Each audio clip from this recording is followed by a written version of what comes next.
Good morning and thank you for joining us. Our morning outlook will focus on the euro dollar, recent developments, and the potential impact on the markets. Let's hear from Greg in our trading room. The euro dipped a slight 0.2% against the dollar in the last session.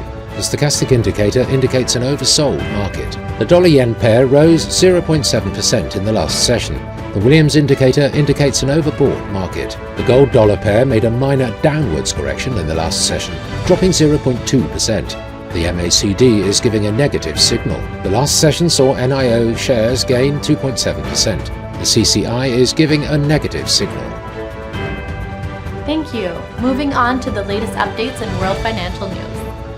The Canadian dollar weakened to a near 8-week low against its US counterpart as oil prices fell and after investors reduced their bets on the pace of expected interest rate cuts from the Federal Reserve. The interest rate for the most popular US home loan rose to 6.36% last week, marking the biggest weekly increase in more than a year after better than expected economic data caused financial markets to scale back bets on further Federal Reserve interest rate cuts. European stocks settled higher, bouncing from losses in the previous session, as investors focused on upcoming interest rate cuts and a key US inflation report later this week. The continent-wide Stoxx 600 index was up 0.6%, with the automobiles and parts sector among top gainers with a 1.1% jump. Thank you. Now let's hear today's most important economic events.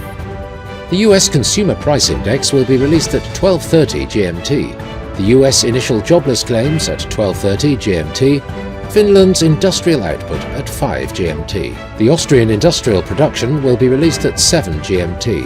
Japan's money supply M2 plus CD at 23:50 GMT. Australia's consumer inflation expectations at midnight GMT. We hope that you've enjoyed today's market outlook. On behalf of all of us here, we wish you a productive trading day. Be sure to join our next review for the latest news and events from the financial markets.